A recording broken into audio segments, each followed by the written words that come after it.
Have you ever looked around your home and felt the silence echo louder than any sound? For many seniors, that silence can become the heaviest weight to carry. Loneliness after 60 is more common than most admit, and it doesn't just touch the heart. It can affect your health, your energy, even your will to keep trying. But here's the truth. Being older doesn't mean being alone. In fact, this season of life can open the door to some of the most meaningful friendships and bonds you've ever known, if you know where to look and how to nurture them. In this video, we'll uncover simple, practical ways to reconnect with neighbors, with old friends, even with yourself. And stay with me because the final tip I'll share is one that many seniors overlook, yet it has transformed lives by turning isolation into community. Margaret, a 72-year-old retired nurse, often described her evenings as the hardest part of the day. She had raised 3 children, cared for countless patients, and spent decades surrounded by people. But after her husband passed away and her children moved across the country, her home felt painfully quiet. "The walls don't talk back," she once said with a sad smile. She tried to fill her days with TV and puzzles, but the loneliness lingered. The phone rarely rang. Friends she once had coffee with stopped driving at night, or they had health troubles of their own. Slowly, the connections she had relied on faded, and she was left feeling invisible. For Margaret, loneliness wasn't just about being physically alone. It was the ache of not being needed anymore, the sense that her story had already been written, and the rest was just waiting for the final page. She confessed that she dreaded Sundays most because they reminded her of family dinners that no longer happened. And Margaret is far from the only one. Studies show that seniors who feel socially isolated are more likely to struggle with depression, memory decline, and even physical illness. Loneliness doesn't just hurt emotionally, it can shorten lives, yet it often goes unspoken, hidden behind polite smiles and "I'm fine" replies. What makes it worse is the fear many seniors carry, the fear of being a burden. Margaret admitted that she sometimes avoided calling her children because she didn't want to bother them. This quiet self-censorship deepened her isolation, creating "This is the hidden battle many seniors face, not just loneliness, but the self-doubt that comes with it." After years of giving, raising families, or working, it can feel daunting to start over socially. The question, "Where do I fit now?" becomes louder with age. Margaret described it as standing at a crossroads. On one side, the safety of isolation, where nothing changes. On the other, the risk of rejection, but also the possibility of connection. Too often, the fear of rejection wins. The result? Days blur together. Meals are eaten alone. Conversations are reduced to brief exchanges at the grocery store or doctor's office. Over time, this lack of connection chips away at confidence, making it harder and harder to step forward. But here's the surprising truth. Deep inside, most seniors still carry a powerful longing to connect. Margaret admitted that what she missed most wasn't grand parties or busy schedules.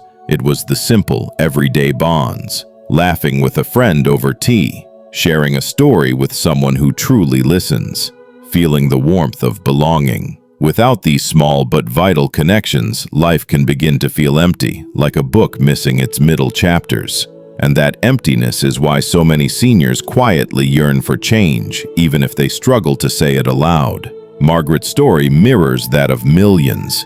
The ache of being unseen, the fear of starting fresh, the quiet hope for companionship. These are struggles that don't disappear with age. But as Margaret would soon discover, it only takes one step, one open door, to begin rewriting the story of loneliness into a story of connection.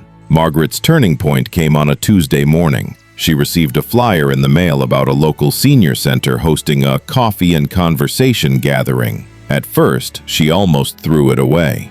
Her doubts whispered, "You'll feel out of place. Everyone already knows each other." But something inside nudged her to try, just once. That afternoon, she put on her favorite blue scarf, walked into the community hall, and was greeted by a volunteer who said, "I'm so glad you came." Those 5 words lit a spark she hadn't felt in years. For the first time in a long time, she felt seen. At the table, she listened more than she spoke.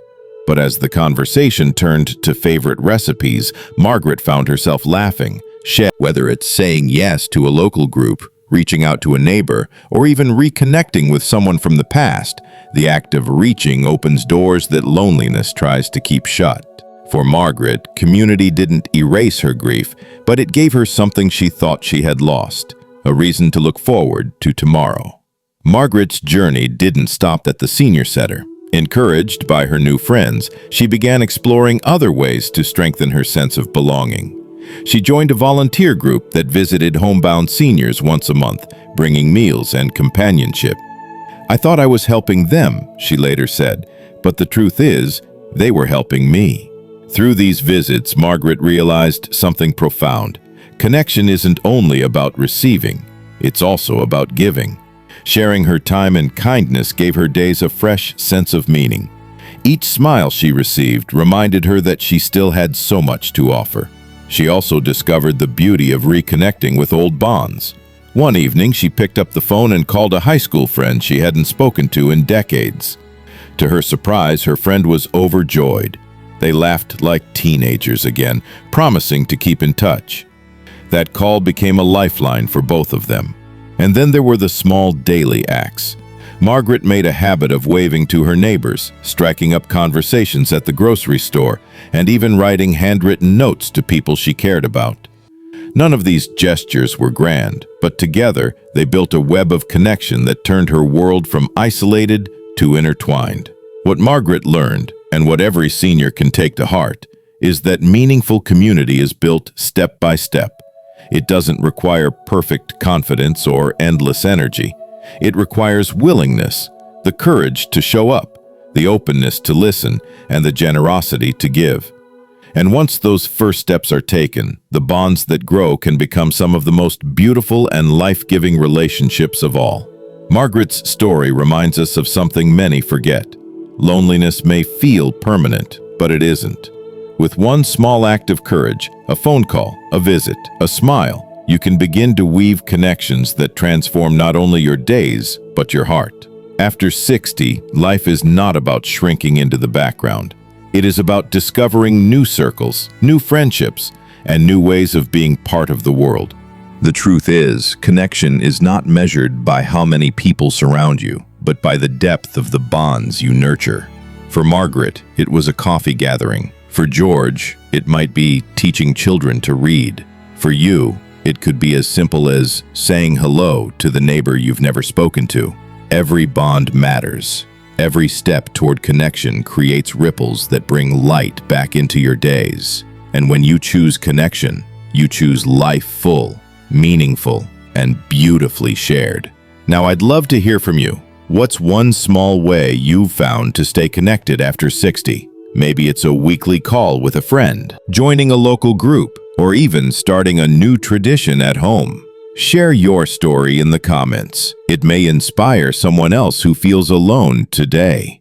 If this video spoke to your heart, please subscribe for more gentle encouragement and practical tips. And if you know someone who might need a reminder that they don't have to face life alone, share this video with them. Your simple act could be their first step toward connection.